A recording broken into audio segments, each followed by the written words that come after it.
Hello there everybody, how's it going? It's Jessie from Jessie Marie Does Stuff here on FlossTube, and I am coming to you on this Friday, August 30th, 2019, with my next update video. Just a little bit later than I had intended, but by and large that has to do with the weather. The start of this week was like fall. We are in but it was false fall. It was false Virginia fall earlier this week. We were in the mid 70s and it was rainy and it was cool and I was a happy camper like from Friday until about Wednesday this week. And then yesterday I was going to film, but I found myself at the vet office because my darling bulldog picked up what we believe is bronchitis. Where he got said bronchitis, I have no idea, but our vet basically explained that it's kind of a side effect of being a bulldog. With their respiratory system being so shortened, they are susceptible to things that most other dogs aren't, and certainly not as easily. So that's great. He's been coughing since about this time last week. And then it started to get better, and so we thought that maybe he had a mild case of kennel cough. He was at a boarding facility a few weeks ago, so maybe. And so we thought that it was starting to clear itself up, and then it got bad again. So yeah, went to the vet yesterday, and he had some x-rays, but because he's a bulldog and he's stubborn, they had to give him some sedatives so that they could get him to lay still and on his back to do the x-rays. Poor thing. So he's kind of still sluggish. Like he's not quite all the way there. He hasn't coughed a lot today, so I am optimistic that the antibiotics are starting to help. But there may be some breaks in this video if he does cough, because it's kind of loud and it's kind of messy. So just be forewarned, there may be more breaks than usual. I don't know. Like I said, he hasn't coughed a whole lot today, so we shall see. He is sitting on the sofa just over there, snoozing away, so I can listen for him. Anyway, so I know that I haven't really talked about him being sick because, like I said, we thought he was getting better. And so I haven't mentioned it on Instagram or anything, but I did yesterday. And so I just want to take a second here to say thank you to everybody who sent your well wishes his way. He is on the mend. We're going to get this cleared up and he'll be back to himself, hopefully before too long. He's on a very long regimen of antibiotics. So, fingers crossed that we can clear this up. One of the other things that I want to tell you guys before we get going with everything is that tomorrow is the start of college football. Some of y'all may be under the delusion that college football started last weekend. You are incorrect. College football doesn't start until the Hokies take the field, and that would be tomorrow. So Virginia Tech is playing Boston College at Boston College. And so because ACC Network and Comcast can't get it together, we're going to go to my brother-in-law's house to watch the game.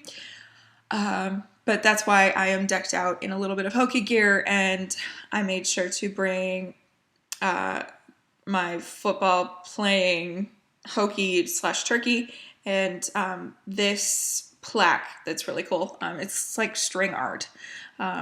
That somebody made for me quite a few years ago. Anyway, so yes, Hokies playing tomorrow. Super excited. Cannot wait. Pumpkin spice is available pretty much everywhere on everything. We were in the 70s at one point this week. We're not anymore, but whatever. Football starts tomorrow.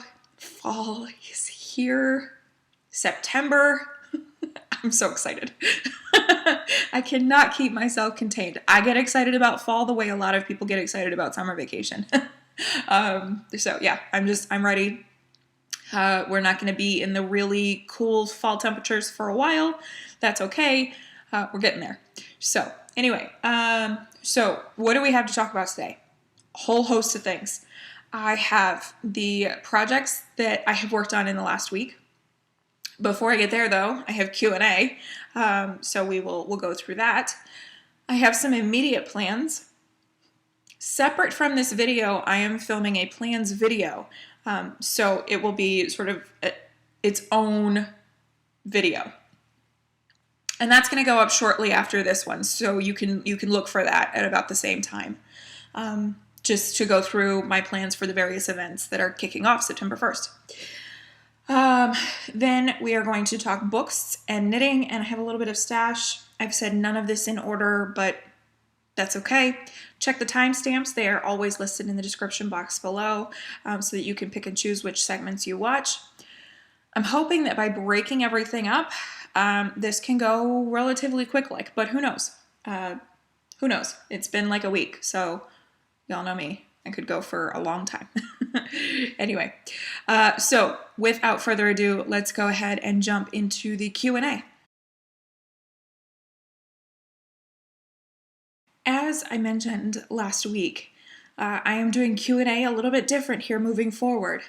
And with this being the last video of the month, we've got a Stitch With Me coming at you. So I filmed a Stitch With Me this morning, in which I answered all of the Q&A up until last week. So none of these questions were in the comment section of last week's video. There's an awful lot to go through in that video to be able to pull questions. So if you have questions there, I will answer you, but then I will also add those questions that are relevant to September's Q&A and Stitch With Me thing. But nonetheless, I haven't edited that clip, so at this moment, right here, right now, as I'm speaking, I don't know how long it is. However, on the screen, as well as in the description box, I'm going to insert the timestamp for the next segment, so you are welcome to jump ahead if a Stitch With Me and Q&A answering is not your thing.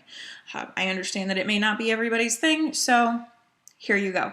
Here's your opportunity to jump ahead if you like. I think that's all the preamble, so sit back and relax, grab some stitching, and here you go. Here's the Q&A for this month. Hey there, everybody. How's it going? So I'm here to do a Q&A, which I'm sure I just introduced. And so, as promised, I'm doing a Stitch With Me while I answer some questions that I have received over the last long little while. I have quite a few here. I have a full page of questions, and so I thought that I would just stitch a little while I go through them. So, what am I working on? Well, I am working on Give Thanks by the Drawn Thread, and so I thought I would pull up the cover so that y'all can see what we're looking at here. So this is Give Thanks by the Drawn Thread. It is charted in NPIs and Dinky Dies. I opted to get the Dinky Dies, but I substituted the NPIs for DMC, and the conversion I found was actually on the Drawn Threads website, so that's pretty cool. So that's what I'm working on, and I am working on this flower pot here, and we may get to do some specialty stitches while on camera today, so that's pretty exciting. But we'll see how it all shakes out. And so yeah, that's what I'm working on. And I have started on the leaves, way up here in this corner. So that's what I'll be working on today. And you may get to see some pin stitch and stuff like that. So let's get going here. Let's see, find my needle. And forgive me if I'm a little sniffly. I've got the sniffles, I guess. Okay, question number 1 is coming from Kimberly F.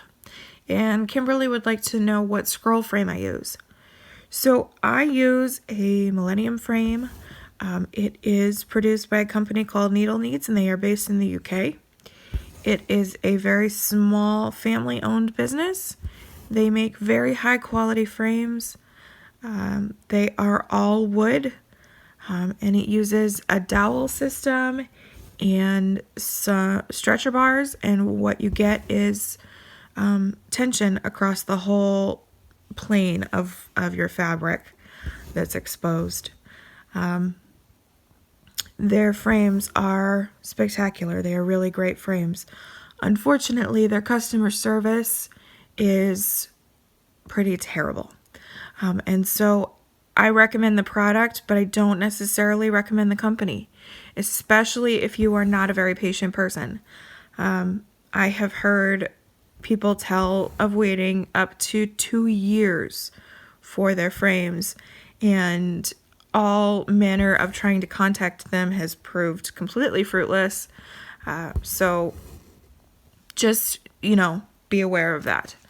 I will link their website in the description box if you are a highly patient person, but I mean, honestly, shopper beware, because things can take a while. Now, I bought my first frame, I should say Danny bought my first frame about 6 years ago, which is before they got really popular and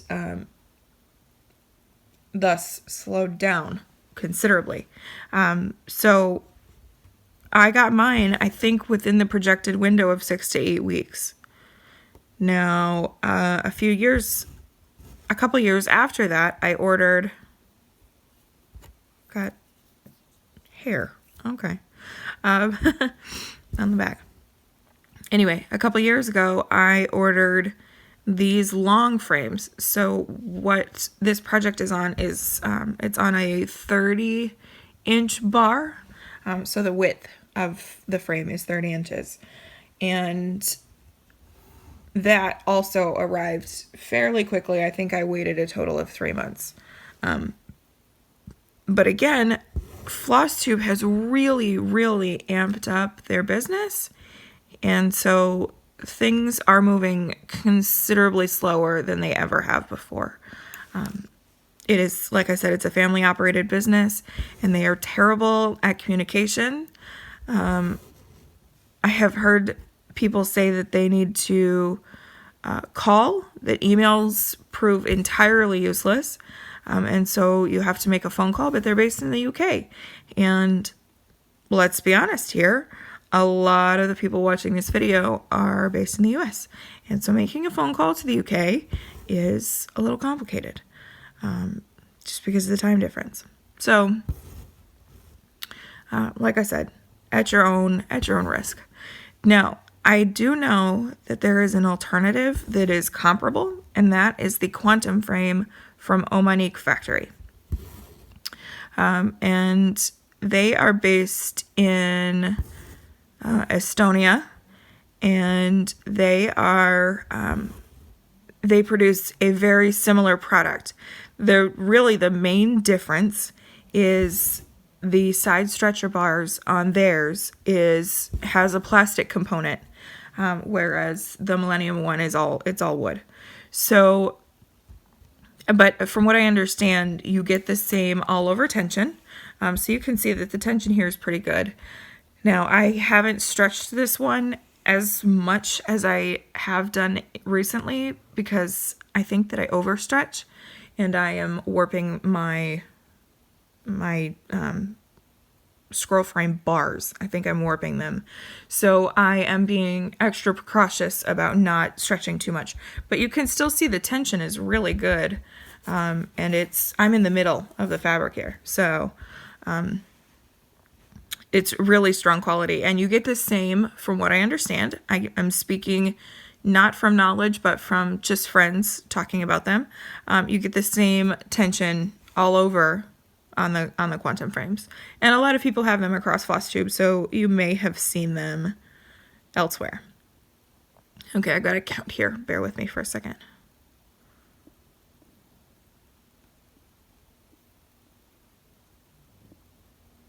Okay, there we go. I'm doing a little bit of carrying because I'm not going very far. So anyway, so I will link both needle needs for the very patient shopper. One thing you also have to know about needle needs is that they expect your money up front and then you wait. So just be aware of that. And then I will also link the Omanique factory, because you can buy direct from them. I think pretty much anywhere. Okay. Next question is coming from Brenda J. And Brenda asks if I know what the first FlossTube video was done and by whom the video was. So I can't say for certain who the first was. I started my FlossTube videos in 2013, and we hadn't come up with the title. Oh, got a knot. That was an easy one. We hadn't come up with the title of FlossTube at that point. I know that before me, let me see, there was Stitching May, and there was Kitty Stitcher, Carrie, based in the UK. We had Cross Stitch Button. We had Jellicles Forever. And then the various YouTube cross stitch tutorials that you could find back then. So I can't say who was necessarily first, but those were some of the early ones, certainly. Now, after, I think it was a couple of years later, there was a group of us in a conversation on Instagram, and we decided that it was time that our little corner of YouTube had a name. And so I believe that the people involved in that conversation were Megan, Stitchy May, Aish, who is Sticky Stitch. She does some occasional videos. She's based in Australia. She does some occasional videos, but she has switched almost entirely to knitting. So, if not entirely. So, but she used to stitch. So she was in that conversation. I think that it was myself, Amanda, Mrs. Milky Bar Kid, and I want to say that Carolyn Mazio was in that conversation, but I'm not entirely certain of that. And I think it was Aish and Megan who pitched the name of FlossTube, and thus FlossTube was born. I don't remember exactly when that was. I have tried to scroll through my messages on Instagram to try to find that conversation, and I can't. So, c'est la vie. So there's that. I will be sure to link those few channels that I just mentioned. I'll link them in the description box. If you haven't seen them before, you should definitely check them out. Okay. Next question is coming from Chelsea F. And Chelsea would like to know what thread I use for gridding. So in my last Stitch With Me, I was stitching on my HAED, and I had it all gridded out. And the thread that I use for that is called Sulky Sliver. So let me pull the spool up here so that y'all can see that. Okay, so it's real shiny. But this is Sulky Sliver. Oh, here, let me flip it over so that y'all can see. So the name of it across the top here says Sulky Hollow Shimmer. But I believe I got this on Amazon. And you can see it's 250 yards or 225 meters. And that must be an item number. And I've had this for years, and there's no sign of the end of it. And I've used it almost exclusively for a long time now. I used to use the color green, but it left a little bit of the color on my fabric. It was okay because it was out of sight where a frame or a mat would cover it, so you'd never see that. But I was hesitant about putting it in a place where like some light colored stitches were. So I was afraid that that color would transfer to the threads. And at the time I was working on Mini Pearl, which has a lot of pale pinks in it, and harsh green on pale pink. No. So I very quickly switched to silver, which leaves no dye, no coloring or anything. I do know that the red leaves dye, and I believe I heard somebody say that the blue does as well. So just be careful of that if you are placing your gridding, if you're going to use this and you're placing your gridding near some soft colored stitches, there could be some dye transfer. But I haven't had any issues with this whatsoever. So that's what I use. And it's the great thing about this thread is that it slips out super, super easy, but it's also very difficult to pierce. And so that's something to be aware of. It's also fairly thin, so it's not going to distort your fabric or anything like that. So wholeheartedly recommend Sulky Holo Shimmer. I know I got mine on Amazon, and I'm fairly certain you can get this at Joann, or maybe Michael's, maybe a different sewing store.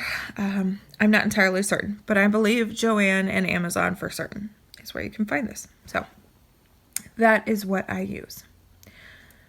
And I will link the Amazon listing in the description box for you guys. Okay, Sarah G was asking about the A12 floss. It's the new DMC Sparkly floss that I used on Fireworks on the 4th. And Sarah asked if I found it difficult to work with. How is it versus regular floss?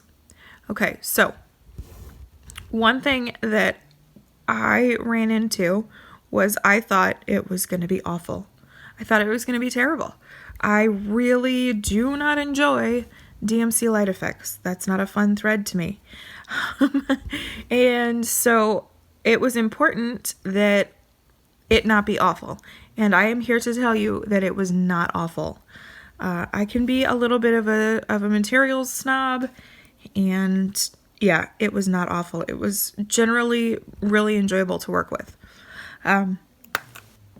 So one thing I did notice with it is it's plied, but very loosely so. It's not a very high twist ply like you get with normal DMC thread. The plies can start to kind of come undone. Because of that, I would not use, what am I trying to say? The loop method to attach my threads. Instead, I would just cut off 2 ankle lengths and thread that through my needle and then catch the tails in the back, just like you would with just about anything else. So keep that in mind. But other than that, it's a joy to work with. I really, really enjoyed it.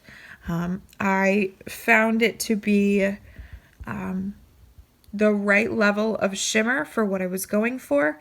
That's the thing. It's not exactly sparkly, but it is shimmery. Like there's some shimmer to it. I'm having a hard time finding the way to describe it. But yeah, it didn't sparkle like a Krynic would, or a Petite Treasure braid, or that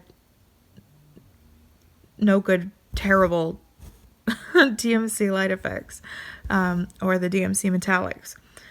But it's got a subtle shimmer to it. So I really like it.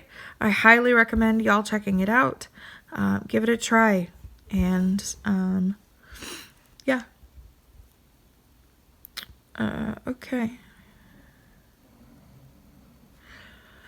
Next question is coming from Miss Teacher Terry, and I remember responding to this question when it came through, but just to make sure that this information is publicly available, Miss Teacher Terry asked if I have a video where I show how I park threads on a Mirabilia, and I have exactly that. So I was working on Stargazer some point this last spring, and I did a tutorial on how I do that. So I will be sure to link that in the description box, and it's probably going to pop up here in the top right corner of the screen, so that y'all can just click that and go over to it. It's a short video. It's only about 20 minutes. and it shows how I work a Mirabilia generally. So there's that. And I was just thinking the other day, I haven't worked on a Mirabilia since finishing Stargazer, and that feels very strange to say and have it be true. But it is nonetheless.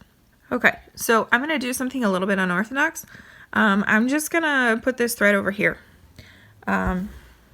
because I am about as far away as I'm willing to travel with it, but I don't really feel like flipping to the back and dealing with everything getting out of place. So I'm just going to put that over there, and I will deal with that later. And we're going to switch to another thread. So let me find that, and then we'll get going again. Okay, and we're back. Okay, the next question is coming from Savannah M. Savannah is So Livy here on FlossTube. Actually, I think that her channel name is actually listed under her name, but she is So Livy on Instagram. Anyway, so Savannah was, I'm just going to read what she wrote. So Savannah says, you were talking about your bin of shame. I agree it should be awesomeness, but I was wondering if maybe you would consider doing a parade of those finishes. So I have. I did one a little while ago. I think it was about 2 years ago, maybe, something like that. And it was the episode called Shameless. And so I will be sure to link that in the description box below. Now, it was 2 years ago, and I am still kind of terrible at finishing, as we all know. And so the bin of shame should have grown since then. However, I have changed my setup, and I don't necessarily have a bin of shame. Now I have a closet of shame, or awesomeness, depending on your perspective. So I hang my finishes up, and they have taken up a section of my closet. So I think it would be fun to go through and do a parade of those. So perhaps I will do that in the next few weeks when things settle down a little bit. It's been a little crazy. I've been a little inconsistent with filming. And so, yeah, I think that I would like to do that. But let me let the things settle down a little bit. And then I will haul all that stuff out of there, go through there, and then y'all can laugh and make fun or console me for my closet of awesome. Yeah, I've got some really cool finishes in there, and some that I haven't seen in a while. So that could be fun.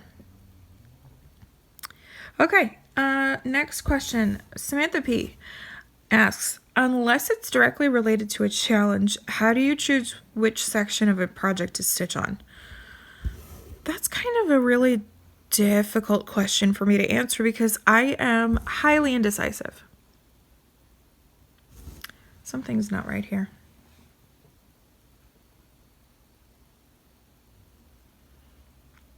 Yep.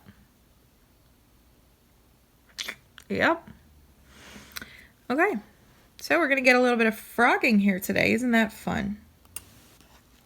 You guys are lucky. So I'm going to do a little bit of ripping out here. Oh, goodness. I got to tell y'all, I've had a bit of a wayward stitchy bug, and this is not likely to help, but it is what it is. So I guess we'll change this to a frog with me. If you've got some frogging to do, take care of it now. Okay, so it's that's kind of a difficult question to answer because I'm highly indecisive. I have a hard time. I spend a lot of my stitching time figuring out where to go next. So I've kind of come up with a few methods to combat that. The first one is that my threads are almost always on a ring. And so, like for instance, this project here are my threads. They're in flossaway bags on a ring. And so if I am feeling particularly indecisive and I'm not sure what to do next, then what I do is I flip to any point in those threads, be it the front, be it somewhere randomly in the middle, be it wherever I'm at currently, doesn't matter. And I look at that color and determine if that is anywhere close to where I'm at.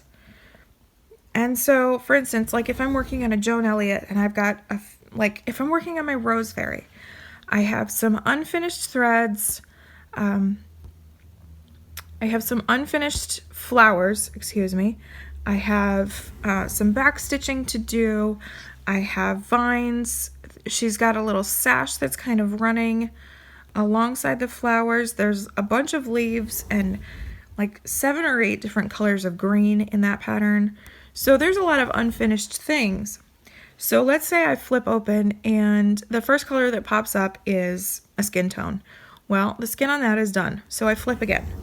So the next color that comes up is a color that is found in the flowers. And it is at a reasonable section to work on next. So that's what I do.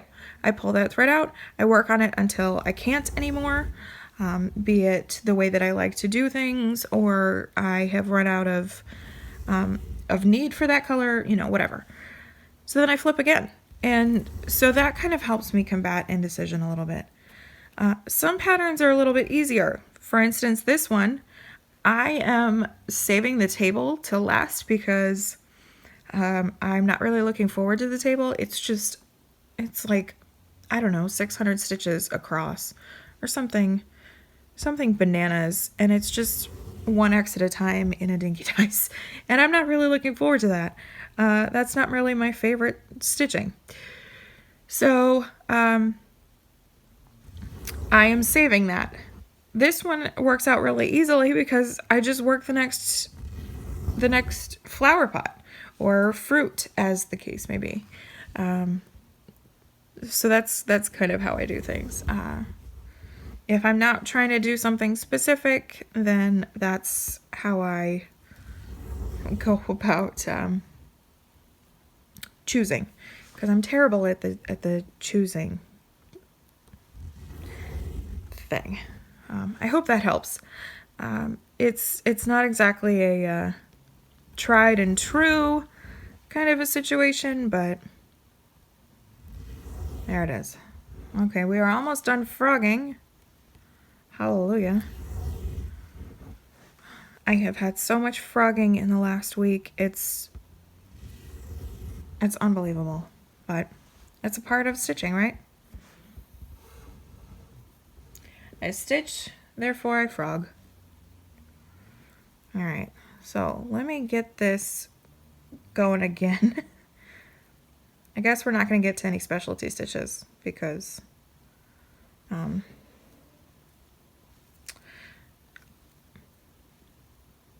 yeah, just not going to have an opportunity to, which is a bummer because the specialty stitch, each of these flower pots has, generally speaking, 1 or 2 specialty stitches, and they're variations of things that I have done before, but they're different enough that it's interesting. So and the one that's coming up in this one, it's 4 raised stitches, but it's really pretty looking. Anyway, maybe next time I'll get to do some specialty stitches. So let me count from here, which is where I should have counted before, and then we'll get this in the right spot.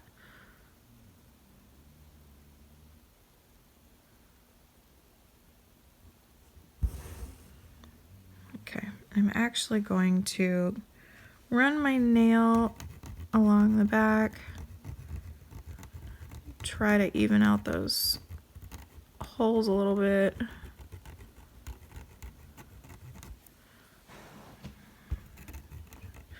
Hide the evidence. Oh, goodness. Okay. All right. Generally speaking, that's pretty close. So, onward. All right. So I hope that answers your question, Samantha. I try to be decisive, but it's not very me. Okay. Let's see. Next question is coming from E. Kennedy. And E. Kennedy would like to know if I have an LNS where I pick out fabric for a project. And then they go on to say, the fabric pattern combos are always delightful. Would you please share who your favorite dyers are? So I don't really have an LNS. I have been to a few needlework stores now, but I don't really have one local to me. There used to be one here very close, but it shut down, I think before I even moved here.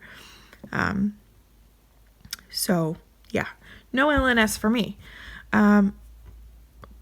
Really, what has sort of made it possible for me to make the various fabric and pattern combinations that you guys have seen over the years is a collection of hand-dyed fabrics through Fabric of the Month clubs. I just got done telling y'all I'm highly indecisive, and so some of the fabrics that I have received over the years I never would have bought myself. I would be very much like, if I had to depend on an LNS for fabrics, you can bet that almost all of them would either be the same color or the same color family. And I'm sure that a lot of it would be this vintage country mocha, because I'm just not terribly adventurous when it comes to color choices. However, being in Fabric of the Month clubs has allowed opportunity to collect some colors that I wouldn't otherwise, and thus has made it possible to make those combinations. So I am really terrible at color theory. Things that I think would work together probably don't. And so I depend very highly on a website called Fabric Viewer, the Fabric Viewer. And a lot of my stitching has been mirabilias and things of that nature. So you can find all of those things on the Fabric Viewer. Mirabilias, Jonah Elliott. They've expanded quite a lot now, so there's a lot of different designers on there now, and there's also a lot of different fabric dyers. It's fabulous because you can basically test out and see what you think of your particular design on your particular fabric. It's so much fun to play in, and it definitely is a bit enabling. I can say that there have been several opportunities where I accidentally clicked on the wrong fabric or the wrong design and ended up ordering said wrong click because I needed it in my life. So just take that as you will.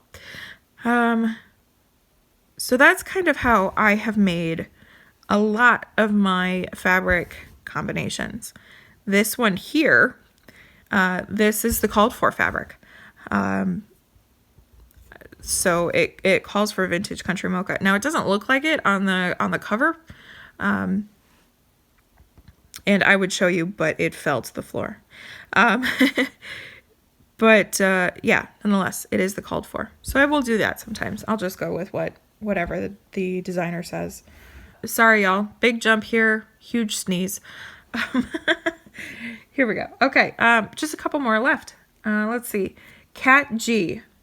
She is going to stitch Love also, which is the Forever Never by Cottage Garden Samplings that I finished. And Kat wanted to know if I used only DMC, and I did. I only used the DMCs. I don't like Weeks Dye Works threads, kind of in general, and so I gotta count again.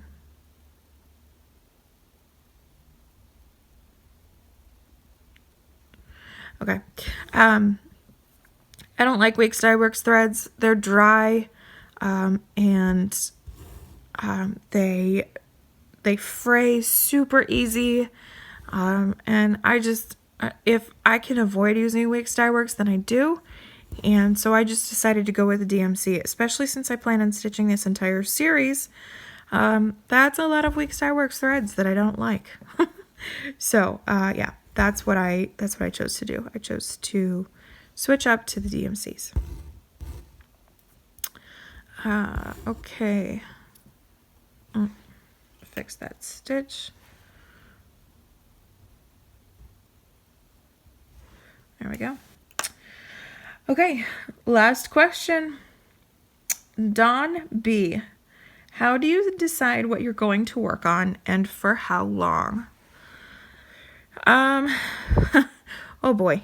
So at the beginning of the year, I had a fairly stout, I would say, rotation planned out.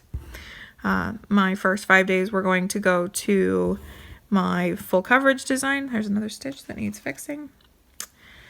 Then my second 5 days were going to, at the time it was Mirabilia, but it has evolved to my oldest whip.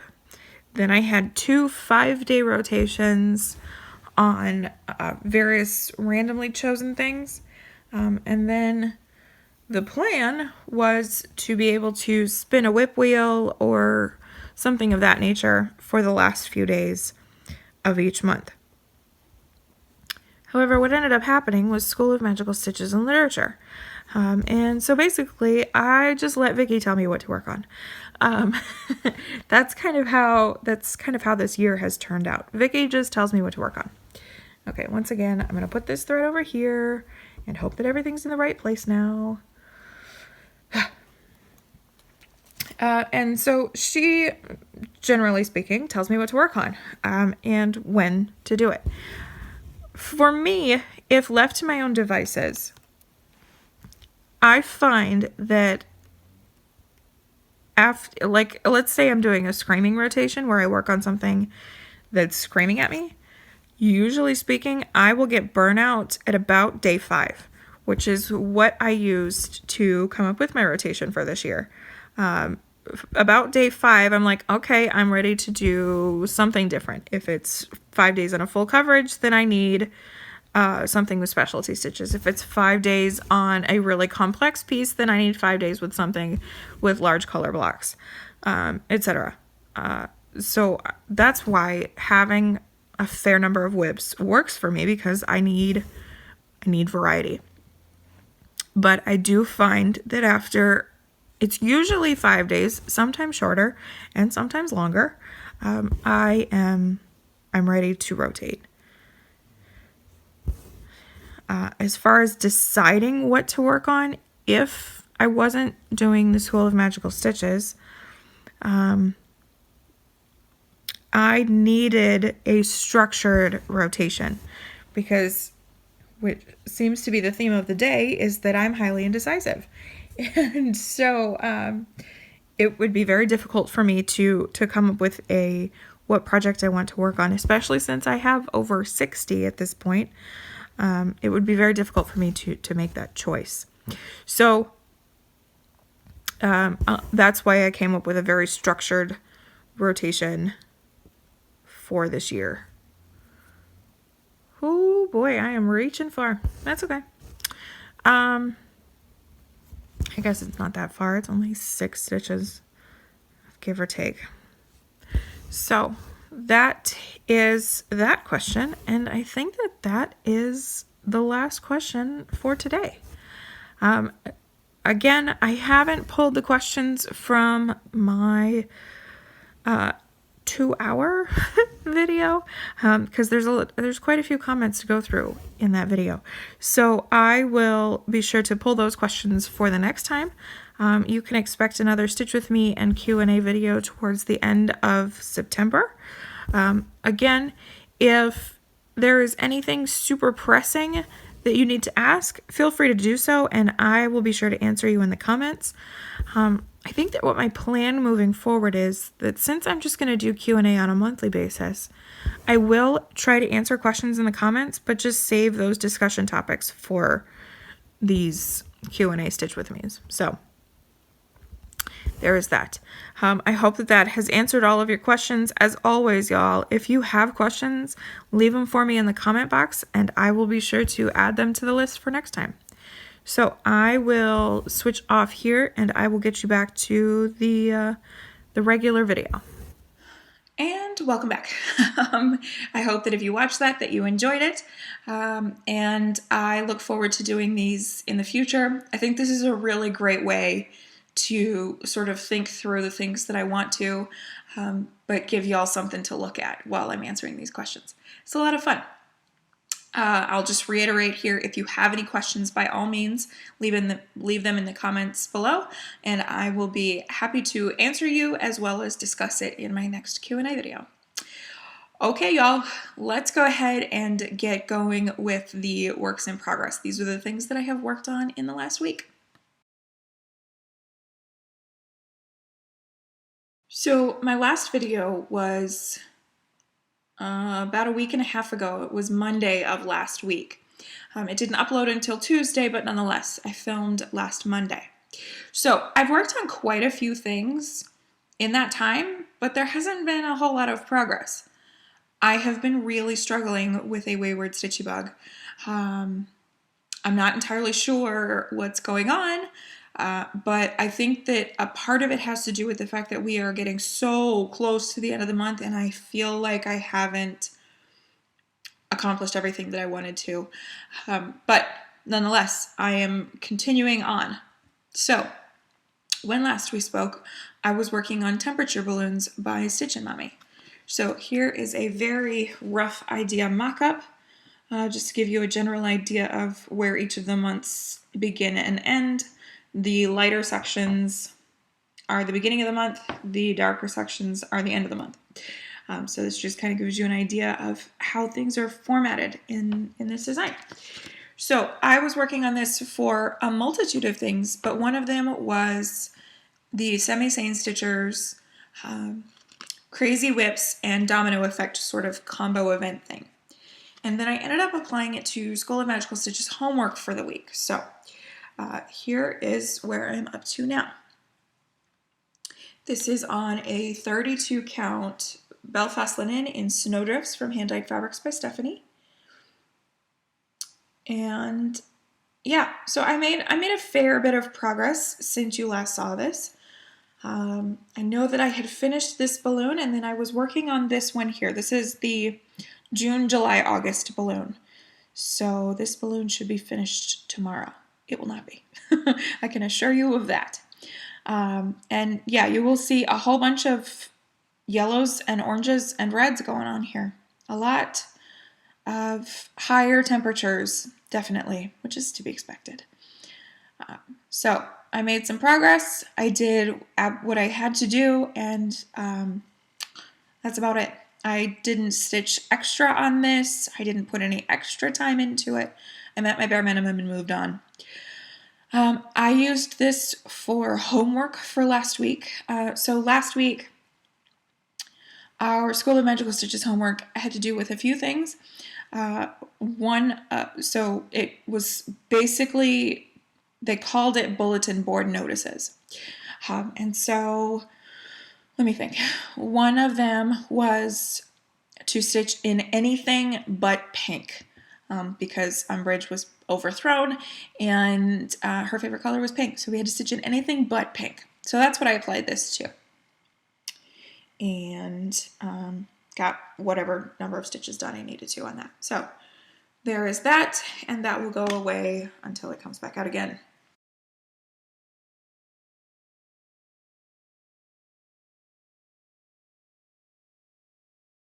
The next project that I worked on is something that I was not planning on pulling out this month, but y'all know School of Magical Stitches runs my life, and they had different ideas.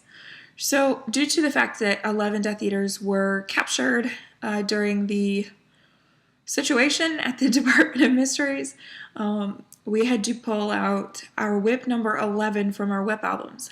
That was the final time that we would ever use our whip albums. That is coming to an end. So for me, whip 11 I have actually finished, and so I moved down to whip number 12, which was my Spooky Countdown by the Primitive Hare. So I'll be inserting a preview here of what this is to look like finished, and here is where I am at now. I'm doing this on 32 count Belfast in Gingerbread from Hand Dyed by Stephanie, and we only had to do, I think it was a total of 300 stitches. Oh, I've gone blue. Warm fabric cools me down, I guess. We only had to do like 300 stitches, and so I focused on the top border here. My year-end goal for this project is a PhD or a project half done, and so that includes this top banner and then 2.5 rows of these blocks. So I'm almost done with the second row, and then I have a few more blocks to get done. So I decided to come up here to the top and work the top. Now this is a little bit different than charted. The chart has a square of 4 black stitches, and in between those is 2 stitches stacked on top of each other in another color. I don't love that. I don't love stitching that. It's not fun for me. So I thought that I would do something a little different. And so mine kind of looks like either a line of spiders or spider webs, depending on your perspective. I was playing with how I was going to do that. And so I have here, the first one I did was an eyelet. And so that went okay. And then I thought, well, maybe I'll try Smyrna cross. And so that's what the second one is. And so now I'm stuck alternating between the two because I wasn't going to rip it out. So I'm alternating between the two, but y'all can't see it. You can't tell. I'll bring it in close. And if you can tell, then good on you. But for real, I can't tell. So anyway, so that's what I'm stuck doing. I wish I would have just stuck with the Smyrna crosses because those go a lot faster than an eyelet, but nonetheless. And then I worked on the word spooky. All of the black in this piece is done in anchor black. Most of this is in my colors. Most of it's not the called for. The exception to that is some of the orange sections are in the called for DMC orange. But other than that, I picked a bunch of hand-dyeds from Stash. There's Threadworks, there's Color and Cotton. I think I have a Classic Colorworks and a Gast in here. There's a whole host of different things going on in this. But I just thought it would be a good opportunity to use some hand-dyeds since the color palette is rather short. So anyway, I worked on this for a little bit and then put it away just as soon as I got that homework done. So there we have it.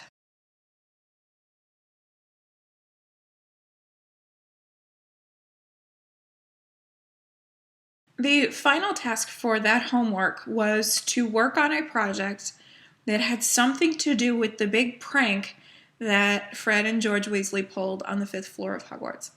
And so, unless you've read the books, you won't necessarily know what this is. So they placed a swamp on the 5th floor, and they made it so sticky that neither Filch nor Umbridge could remove it. And so they actually had to cordon off the section, and the students couldn't go through there because there was a swamp in the school. And so we had to work on something somehow related to that. Well, Halloween at Hawk Run Hollow has a swamp. Like, that is a straight up swamp between swamp creatures and then trees with roots in the water. Yep. Straight up swamp. So this came back out. And I worked on this for the homework. This task was 400 stitches. And for the first time in a very long time, I kept going with this to reach one of my goals rather than an event goal, which was kind of outstanding because I got the block finished. So let me fold in here, bring it in close. Block finish. These stitches down here, these are pin stitch to end threads. Oh, I love this block. I didn't think this was going to be one of my favorite blocks, but it turned out to be one of my favorite blocks. I love, it's the bats. It's the bats that does this for me. I love them so much. And I love the long stitch to emphasize the bony structures in the larger bat's wings. Oh my goodness, I'm such a fan. And then the brick on the bell tower down here in those autumn colors. Oh my gosh, this block made me so happy. And it was a quick block too, which is great. This block took me 6 days to stitch, and some of those days were low stitching days because I've had issues with a stitchy bug this month. I'm thrilled. I absolutely love it. I did change one thing, and it was an accidental change. Their eyeballs are supposed to be, the bat's eyeballs are supposed to be in like a burnt red color, somewhere in the 3800s, I think. And I goofed and used the color for the back stitch. I used that same color. And I was not ripping it out. Nope. So all of my bats have bright, it looks like white. It's in the 640s range. It's like the palest of the 640s, I think, is what's in there. So whatever. My bat's eyes kind of look like they're glowing. But anyway, so there's that. My fabric here is 40 count Newcastle in Country Mocha from Zweigart. It's a printed fabric. And with the finishing of that block, I finished row 1 of this, which I don't know. I didn't think I was going to be able to say until at least next year, if not later than that. And here we are, still a whole third of the year to go, and I have the top row done. That's awesome. That's so good. Unfortunately, what that has done is put me on a plan to try to have this done by Halloween next year. The whole thing. I don't know if that's doable, but I'm going to try. There are essentially 2 blocks left that are rather full coverage. Block 5 is the mermaid block. That's pretty full coverage. And then the last block is straight up full coverage. And so I have allocated 2 months to each of them, and then 1 month to each of the remaining blocks. So 10 months. I'm hoping to have this done in 10 months. I don't know if it's doable. I don't know if I might be asking too much of myself, but I am going to continually work on this. So starting next month, actually it may not be until October, and I'll talk about that later, I'm going to start working on the mermaid block. I know that a lot of people kind of bounce around, but I'm just going to do this typewriter style, so just straight across the rows, and it'll be all good. And so I'm really looking forward to getting to that mermaid block. I'm so excited. I am so excited to finally have this top row done. I started this in September 2017, and 4 blocks done this year. My goal was just 3, but we're up to 4. No signs of stopping now. Oh, thrilled. So thrilled.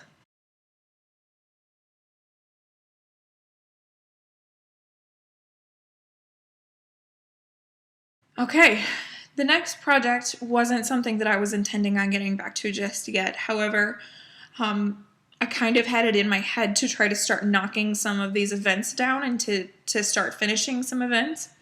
And the last thing that I had to do was School of Magical Stitches extra credit. I had just 1 task left. And I was like 90% of the way through it already, so I had to go back and finish that. And so I pulled out Fight Like a Girl. This is by Tanya Amity on Etsy, and you'll be seeing a preview here of what this will look like finished. And so let me show you where I'm up to now, and then we'll talk about what I did. So the top shelf is done, except for the colors that I don't have. I can't remember who. Somebody asked me on Instagram if I was leaving the background blank, and I'm not. that's what this is. This is the background. It's done in half stitch, and I'm filling it all in. I could leave it blank. That might have been the smart thing to do, but I am just going to fill it in. It's going to be a full coverage design for me, which is fine. So when you guys last saw this, I mentioned the fact that I was going to have to frog out these 3 books, and I have. I kind of played it off that like I just had to push them over to make room for this book here. And so, I mean, that's really, in essence, what I had to do. So I ripped out those stitches. That took forever. And then came over here and started working my way this way to get that everything in the right place. I could have absolutely fudged it. I could have. But I feel so much better knowing that everything is in the right place, and I don't even have to think about it. Like, I can just follow my chart. I don't have to be worried about it. I hate frogging. I hate ripping. I haven't had to rip that much in I don't even know how long. I don't even know if I've ever had to rip out that much. But worth it. Totally worth it. This fabric is Hand Dyed Fabrics by Stephanie, 32 count Belfast Night's Watch. And I needed like 90 stitches. So I ripped out what I had to, and then I just stitched the whole block. This is well over 90 stitches that I did, but I wanted this top shelf done. So most of y'all know that with the way that my WIP list is working this year, I have 1 project per designer, and I have lumped all of my Etsy designers into one. Primitive Hare is the single exception there. And so what that means is that this is actually my newest Etsy design, and so I reached my year-end goal with it, which was 5 days, and now it has joined the queue of Etsy projects. So I need to work through that list before I can pull this out again. I've reached my goal, and so it's effectively now in UFO status. And I know that some of y'all are going to be like, Jess, you're crazy. You just started that, and it's huge. Why on earth would you put it away? But I have in my mind an idea. I want to work down my 2019 WIPs, and this would get in the way. I'm so glad that I started it. I'm happy that I decided to do that. I cannot wait until this can be a focus, but it can't be right now. It's not my oldest full coverage. It's not my oldest Etsy designer. It needs to get put away. So that's what's happening. It's getting put away. But I do love it. I do love it, and I can't wait to work on it again. So hopefully next year sometime.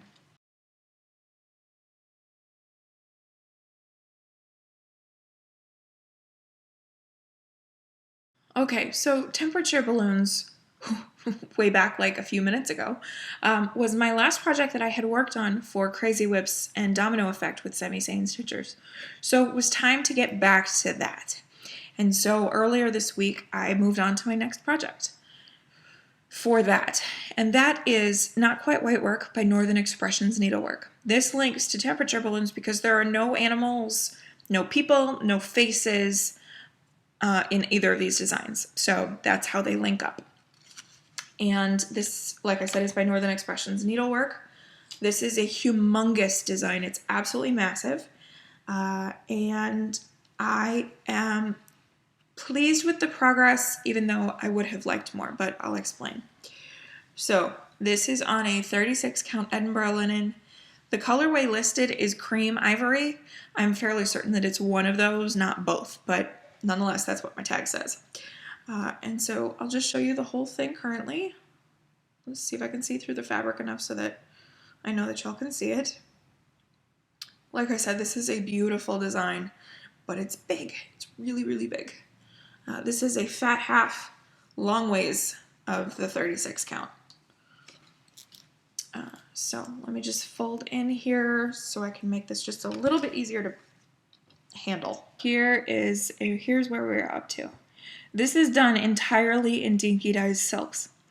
Now this pattern, the original is in a very spring-like colorway, and at my request, she recharted it in 4 colorways for each of the seasons, and since I specifically asked for an autumn conversion, that's the one that I went with when she finished charting it. So this is done entirely in Dinky Dyes.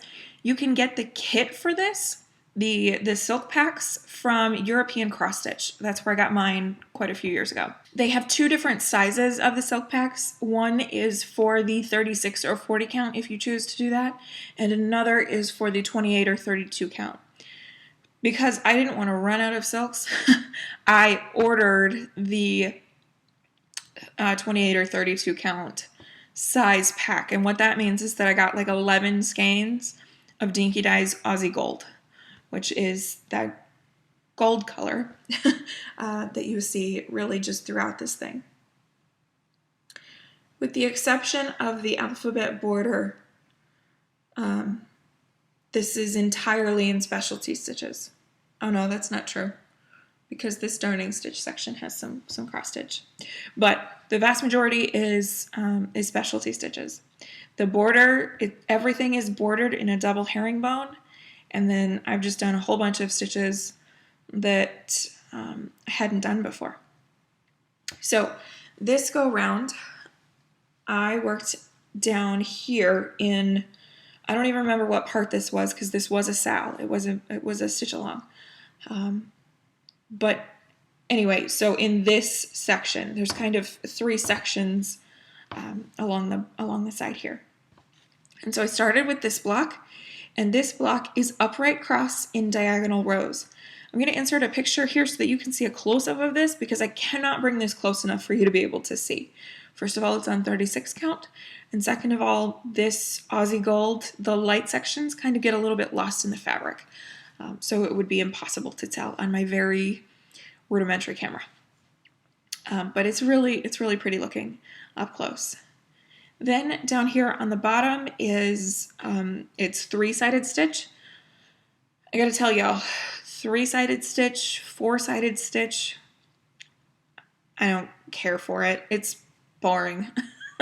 I understand the fill-in patterning that you get. It's just boring. I have a very hard time working on that for a very long period of time. And so you can see that I did, you may be able to see I did 3 rows of 3-sided stitch, and then I went, okay, that's enough for me, and moved on to this block here. And this block is big. It spans the same space that these 3 blocks do up here, so it's a big one. And this contains satin stitch and a squared ray stitch, as well as just a traditional ray and 4-sided stitch. So more boring, but I like the effect. And so that's where I got to. I also worked a little bit on the herringbone because that's going to be the never-ending job with this design, because it's everywhere. So much herringbone. So much so, in fact, that I was having dreams about doing herringbone stitch. Yeah. So that's where I got to. I had to do 800 stitches, and I think I did 819 total. It took a few days, but nonetheless, got it done. And I love it. I do. I love it. So my goal for this at the beginning of the year was the left column of blocks, all of it. What I have decided is instead I'm going to do kind of a block of the month sort of thing. And so I need to do 12 blocks. So I did this one in January and this one in January. So that's January and February done. Then this would be March and April.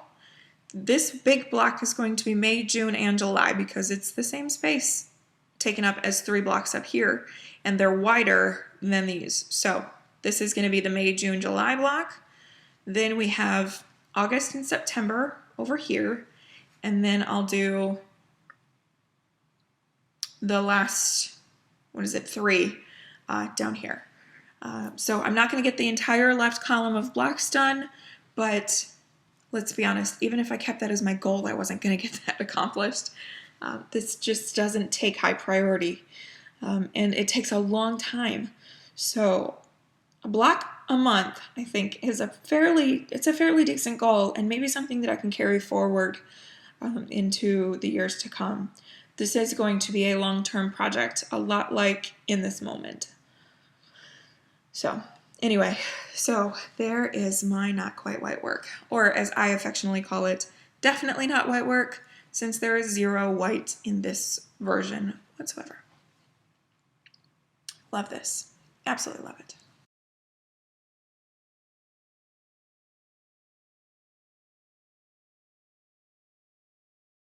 So my next project, the one that you would have seen if you watched that Q&A stitch with me, is the Drawn Threads Give Thanks.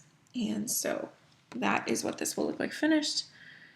The drawn thread always does these kind of crooked photos, and so I'm having a hard time. But anyway, so there's this beautiful design. And like I said, you would have seen this if you watched the Q&A earlier. But regardless, I stitched a little bit after that, and so I've made a little bit further progress since.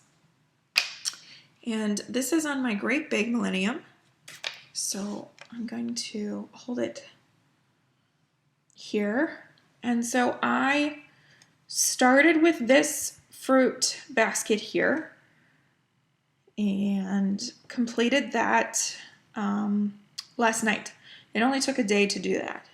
So that was pretty easy. Like I said, each of these has 1 or 2 specialty stitches in it, which is how this links in the Crazy Whips, by the way. Specialty stitches and Dinky Dye Silk. And in this one, I'll insert a close-up because I doubt I'll be able to bring it in close enough for you to be able to see. But the bottom sections of the fruit basket itself are done with, it's like a cross cushion something.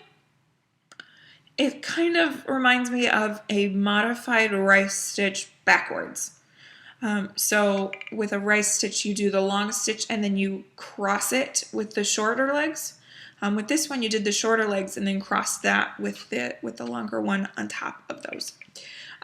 But anyway, so it's just like a textural effect, and it makes that basket look pretty cool. And then this morning, I came over here and I started working on this flower basket. And on camera, I worked on the leaves. And off camera, I finished up the leaves and then worked those flowers.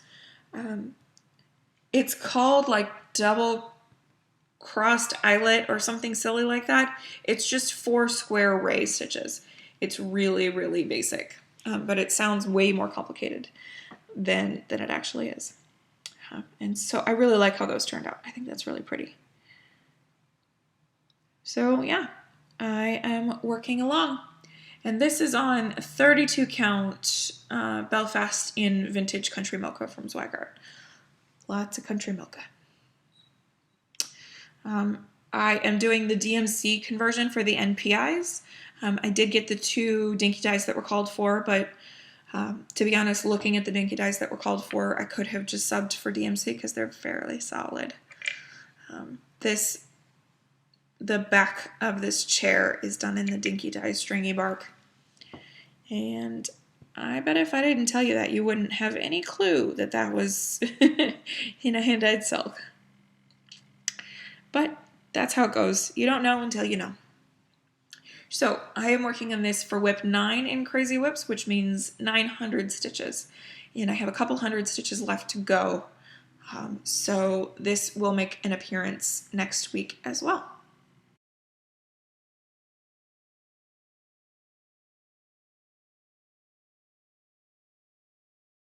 That brings us here to the end of the projects that I have worked on. Like I said, quite a few things. Maybe not a ton of progress, but progress is being made nonetheless, and so I won't gripe about that for too long. So let's switch over here and let's talk about some immediate plans. Here in plans, this is going to be really quick because all I really have to tell you about here is what I'm working on today and tomorrow, and then we're into September, and that, like I've said, is a separate video. So this is going to be really quick. the only thing that I have left to do is I've got to finish up School of Magical Stitches homework, and I need to do, I have the rest of Give Thanks and then one more project for the Semi-Sane Stitchers events. So the Semi-Sane Stitchers events, a couple more 100 stitches on Give Thanks. My last project is in this moment, and that's 1,000 stitches. I don't know if I'm going to be able to get it done because, as I mentioned, tomorrow is hokey football. And since we won't be home for said hokey football game, I don't know if I'm going to get it done. I have sort of resolved myself to the fact that I may not accomplish it, and that's okay. I have to be okay with that. It's in the grand scheme of things, it doesn't matter.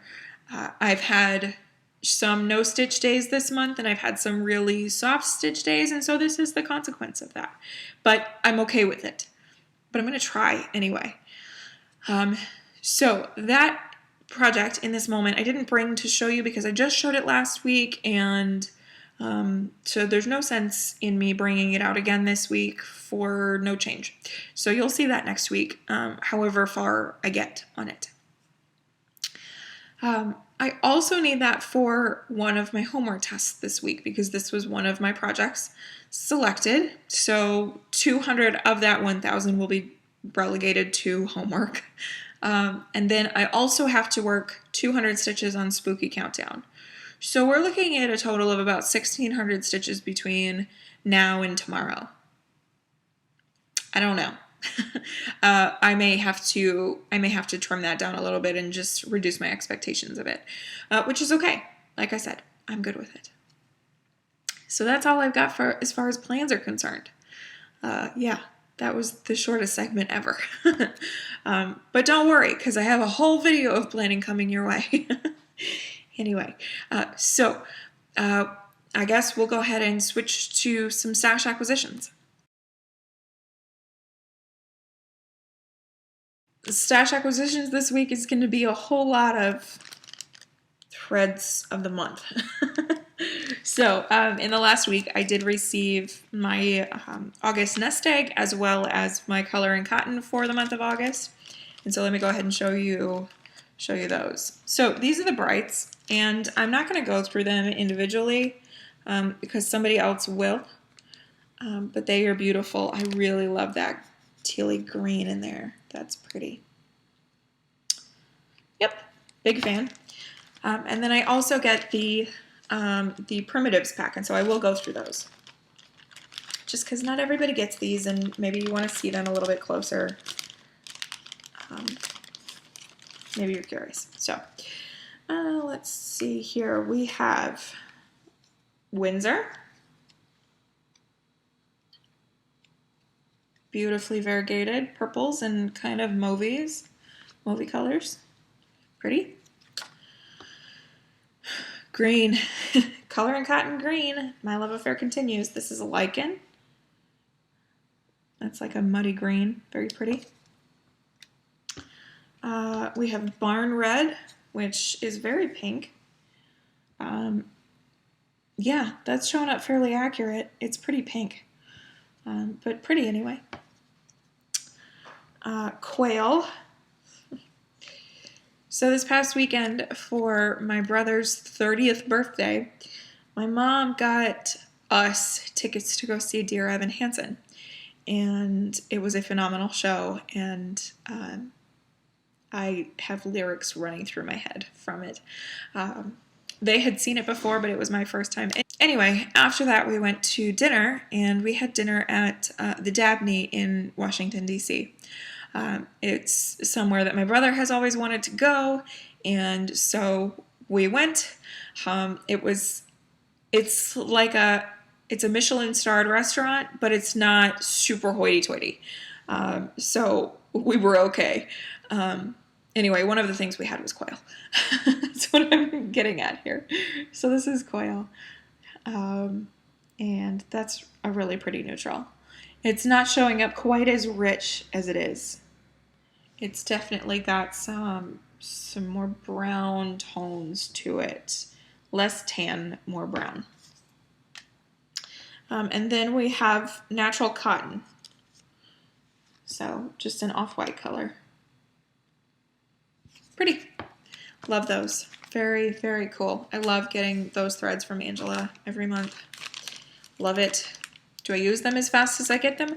No, but that's okay. That's quite all right. And then I have my nest egg. I get 10 skeins of the 5-yard put up from the Gentle Art. And this is through Trisha at 3L Threads. And it looks like we're in the back half of the S's and into the T's. And then a couple of random ones thrown in. Probably because they were back ordered back when we were in that part of the alphabet. So here's what we've got. Just a mix of things. Another thread collection that I super enjoy getting every month and don't use as fast as I receive them. But that's okay. Developing a thread stash, it takes some time. This sapphire emerald gorgeousness that is island blue.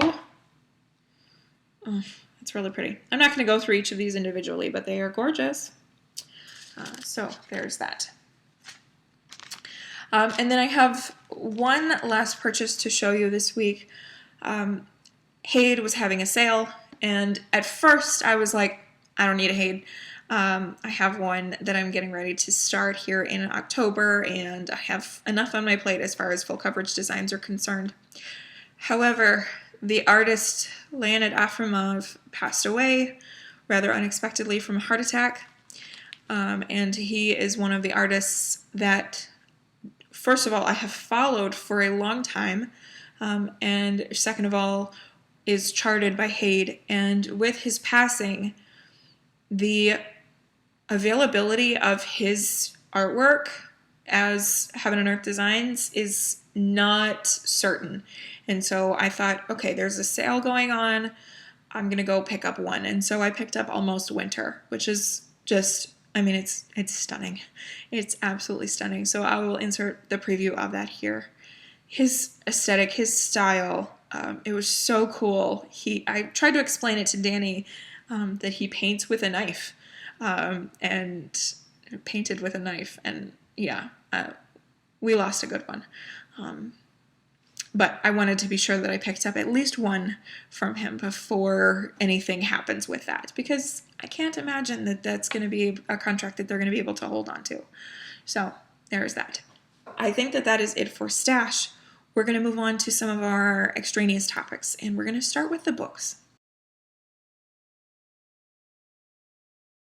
Okay, in books, I have just one book that I have finished that I'd like to talk to you about, and then I have some book haul.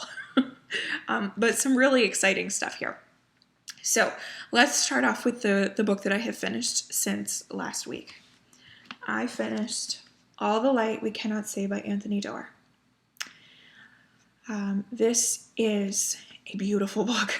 And I mean the writing. I mean, the cover is beautiful, of course, but the writing was stunning. So this is World War II historical fiction. And we follow two characters. One is a girl growing up in Paris, and in her youth, she goes completely blind. And she is raised by her dad, and then the Germans occupy France, and they essentially descend upon Paris, and so they have to flee. And so they flee to her uncle's house, I believe great uncle, if I am not mistaken, in St. Malo, which is a walled kind of island off the coast of France. So she has to learn a new place. She's blind. She has to learn a new place during the German occupation of France. A little scary. On the other side of it, we have a character by the name of Werner, and he is German. He and his sister grow up as orphans in a mining town, and they grow up in an orphanage. And essentially, Werner he's very talented. He has a mind for engineering and for the way things work and radio technologies and things like that. And he is conscripted into the German army. And he becomes responsible for locating enemies of Germany based on radio signals and things like that. And eventually his company finds itself in St. Malo as well. And so this is alternating between the two, and it kind of blurs the lines between good and evil, because a part of us kind of wants to look at all Nazis and call them all bad, horrible monsters. But you grow to really like Werner.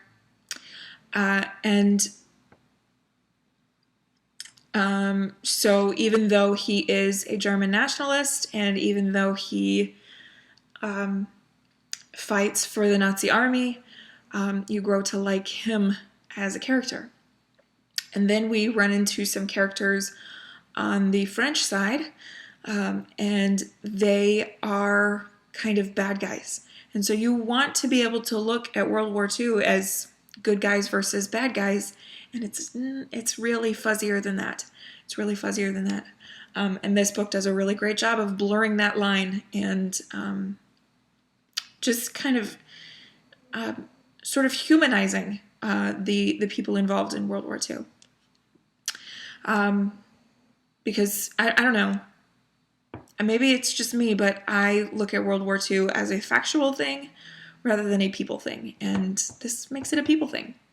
His writing is stunning. It's equal parts scientific and also lyrical and poetic. He's a really talented writer, and it's no wonder that this was a finalist for the National Book Award. I think in 2014. Let me check that. This is copyright 2014, so it could have been 2014 or 2015 when he was a Book Award finalist. Regardless, it's a phenomenal story. The chapters are insanely short, so it makes it really easy to eat this book. Danny would constantly come up to me and he'd be like, do you want to read for a little while longer? And I'll say, yeah. And he said, well, why don't you finish the chapter? And I said, well, I want to read like 3 or 4 more chapters. And at first he would be like, and then I'd be like, that's like 6 pages. They're really fast chapters. It does kind of alternate in timelines.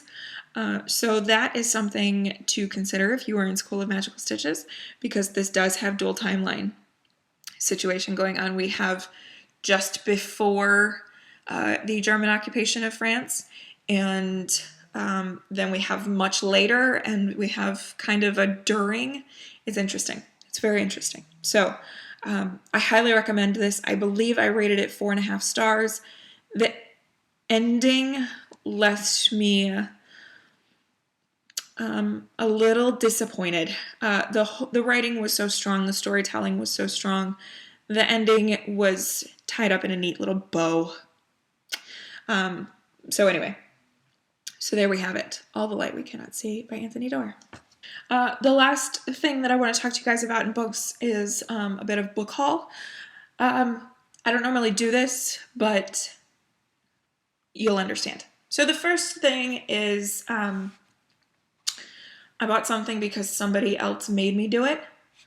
Letitia was talking about this book called Small Great Things by Jodi Picoult. This is very timely, very relevant. It deals with white supremacy. And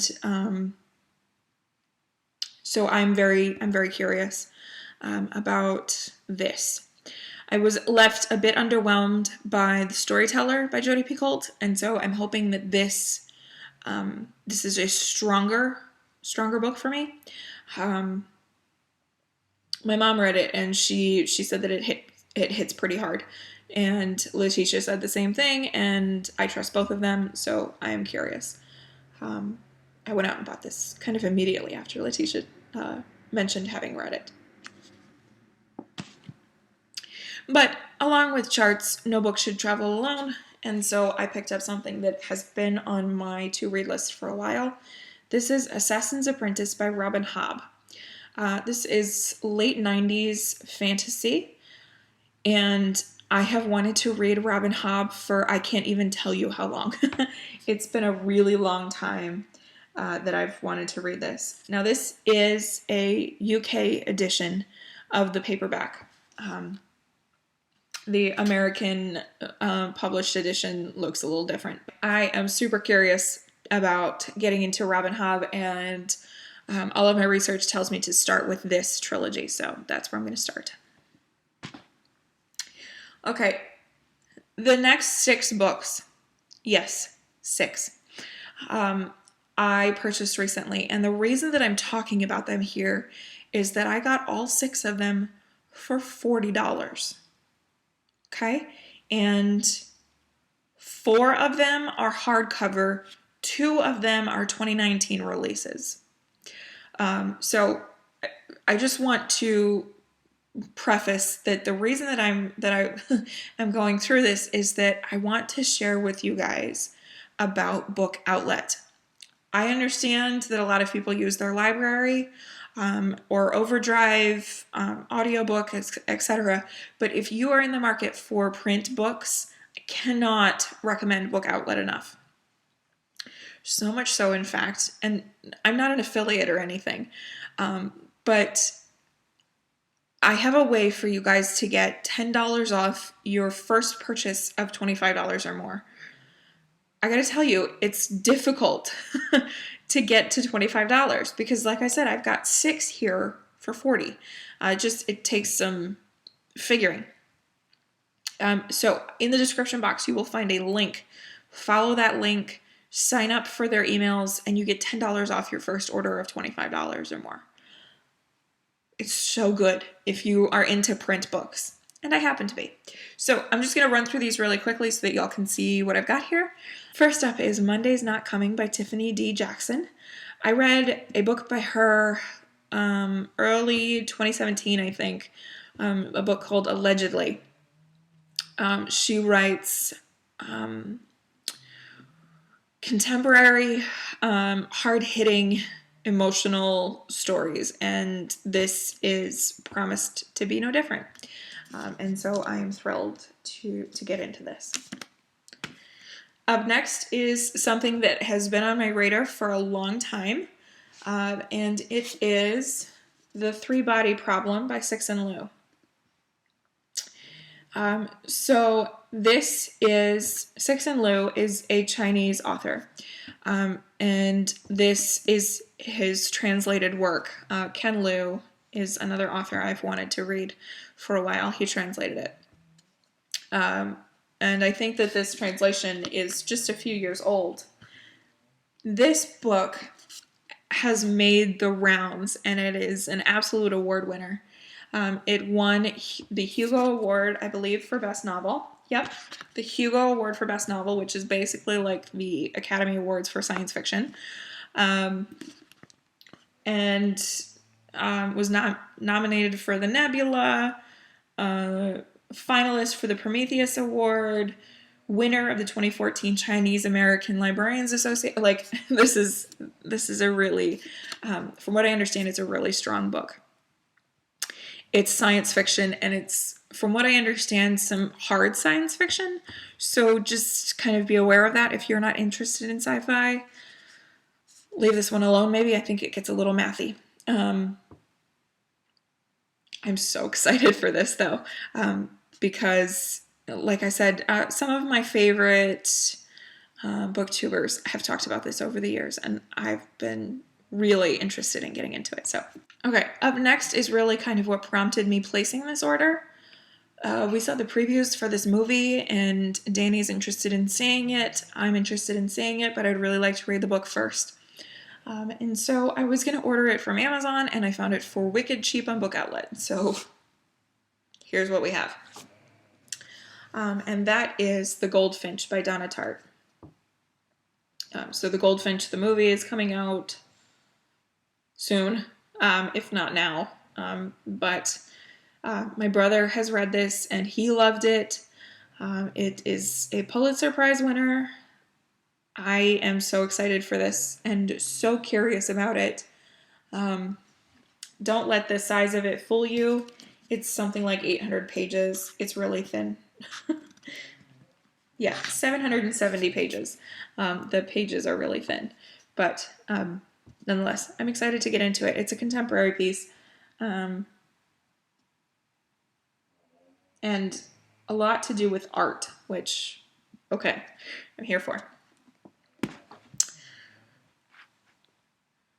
Okay, up next is a book that I've talked about previously.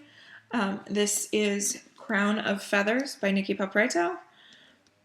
And this is adult fantasy surrounding Phoenix Riders. Ann P. of Fiber Floss and Fiction, she read this recently, and I think in not her latest, but her video before that, she gives a pretty good review of this book. I mentioned wanting to read it for a task this month. I never got around to it, but I found it for cheap, and so I decided to pick it up. Yeah, I'm excited about this. Okay, next is a book that has piqued my interest 70% because of the cover. This is An Enchantment of Ravens by Margaret Rogerson. And oh my goodness, this cover is beautiful. Love that. So this is a fae novel, and it also has to do with art. So the fae can't craft, and so we have our main character here who does commissioned artworks and falls in love with a fae. I think it's a fae prince, actually. So I am curious about this, very curious. And the last one is another 2019 release that was high on my list for the year that I am thrilled and excited about. Ruin of Kings by Jen Lyons, excuse me. I know somebody named Jenny Lyons. Yeah, I'm madly excited about this. I can't even remember what it's about because I read synopses all the time. But I know that this is high fantasy and there's a cool looking dragon on the cover, and so here we are. And I'm excited to get into this. So those are the books that I have acquired. Quick, cheap books. So, like I said, use that link in the description box. Get yourself $10 off if you like print books, as I do. I definitely do. Okay, let's switch over and talk knitting really fast. This is going to be really fast. I still haven't knit. I'm still not knitting. So that just kind of tells you how short this knitting segment is going to be. It's basically haul and plans. So I have a couple of purchases and some ideas about what I'm going to do with them. So first things first, our very own Jen Crafts. Jen, if you see this, I hope that you're recovering well. I hope that you do okay, that you're doing okay. Last week, she launched her yarn dyeing business, Spectacular Yarns, and I am so excited for her, and I hope that she goes way far with this. So this is her card that I got with my order. I ordered first thing in the morning on launch day. I woke up early and immediately went and ordered. She had been previewing a kind of what you could expect to find in her shop on opening, and this skein stood out to me immediately. Y'all know I have a bit of a thing for singles yarn. I love the base of singles. And it just means that it's not plied. And she happened to have a single skein. From what I understand, this is a base that she's not carrying currently, but she will in the future. And I may nab up all of it because her colors are so beautiful. So this is gonna blow out. So this is Sunrise. It's a one-of-a-kind. And the base is 70% superwash merino, 30% silk. And it's a fingering weight single ply. So you see that there. There's no, it's not plied together. Oh, this is beautiful. I don't know if I really want to undo it, but I'm going to undo it. Okay.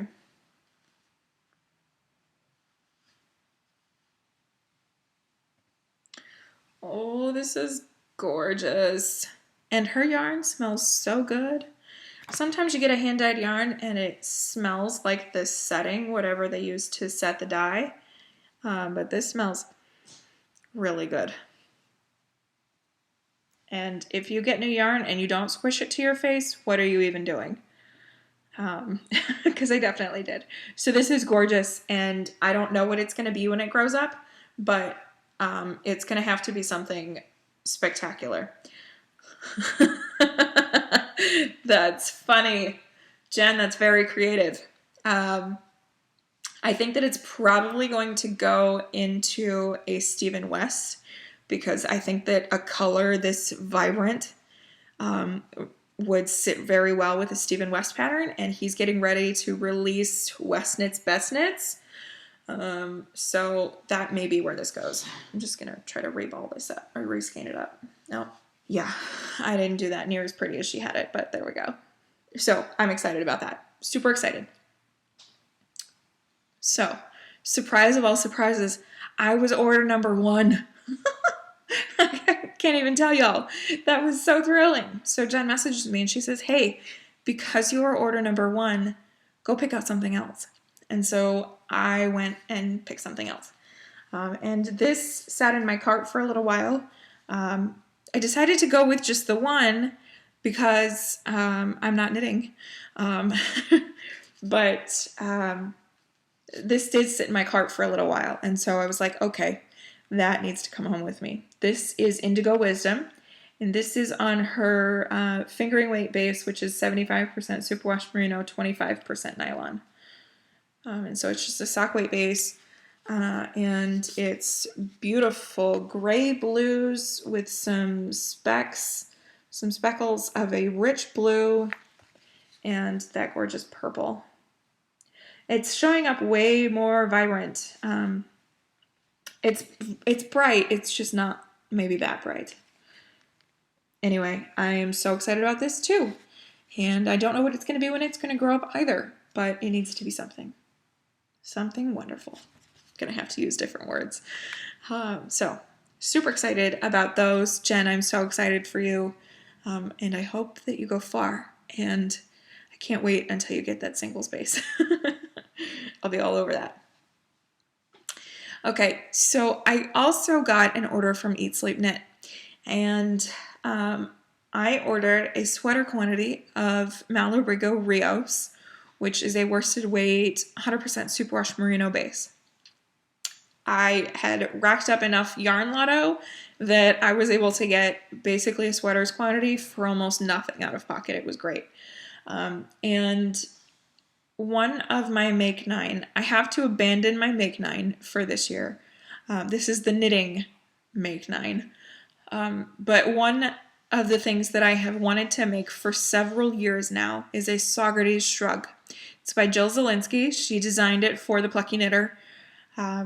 And it's a beautiful, there's some color work in the sleeves, and it's a shrug, but it can be worn kind of like a scarf. Oh, I'm so thrilled for this. I'm so excited about it. So I was finally able to order my yarn for it. And so I ordered 6 skeins of Malabrigo Rios in Sandbank. The unfortunate thing is that I received 6 skeins of Malabrigo Rios in Pearl. So they accidentally sent me the wrong one, which is okay. Fixing it. I think that the Sandbank and a return shipping label is going to be sitting in my mailbox probably now. So I'm all good to go. I love Pearl. I love this color. It is, it's kind of a taupey gray but there's some purple-ish tones to it. It's a beautiful color, and I almost kept it. I almost decided to keep it and go with it, but Sandbank is a much warmer color, and that's really what I need for this. So, c'est la vie, this will have to go back, but just wanted to show y'all that. It's a beautiful color. Just to give you an idea of the difference, my shawl here, what is this called? I can't remember what this is called. It's an Alicia Plum shawl, but this is done in Sandbank, and you can see that it's much warmer. It's got more browns to it, and I need something more like this for my Socrates. So, I just wanted to show y'all my color palette, what we can expect here. So the body of my Socrates is going to be in this color. The majority of it's going to be in this color. I'm doing orange and maroon sleeves. So one sleeve will be maroon, and this is Madeline Tosh Vintage in Heartbeat. It's showing up more red. You can see how close they are. It pretty much matches that maroon there. So it's pretty perfect maroon. So one sleeve will be in this color, again, showing up more pinky red than it actually is. And then the other sleeve will be in burnt orange. And this is the Fox, also Tosh Vintage. And also, similarly to Malabrigo Rios, it's 100% superwash worsted weight. So, I think I'm going to do left sleeve maroon and right sleeve orange. No particular reason for that, but I think that's what I'm going to do because I want to cast on the maroon, and I think I start with the left sleeve. So that's what I think is going to happen here. And so y'all can see, like, it just looks so much better if there's a warmer color in between them. I'm so excited for this. I was going to cast on immediately, but it's the wrong color. So I may be casting that on this evening or maybe tomorrow. Who knows? We shall see. So that is all that I have as far as knitting is concerned, which means that we are at the end of this video here, which is great. Yeah, this ended up being a little bit longer than I expected, but I mean, this is nothing new. Nothing new. Anyway, so I just want to take a second here to say thank you. Thank you for your subscriptions. Thank you for subscribing to my channel. Thank you if you come back week to week, and thank you if this is your first time. I hope that you enjoyed what you saw. You got to see the full gamut of what I normally talk about. So I really appreciate you guys. FlossTube is nothing without you guys. I know that we get into a tendency of saying that those of us who film FlossTube videos are the FlossTubers, but really anybody involved in this community is a FlossTuber. Whether you're a watcher for life or a groupie, or somebody who films, your FlossTuber in this community is lucky to have every single one of you. So with that, everybody, I'm going to head off and get started filming again. Happy stitching. As always, be kind, and I will see you here in a few minutes. See you next time.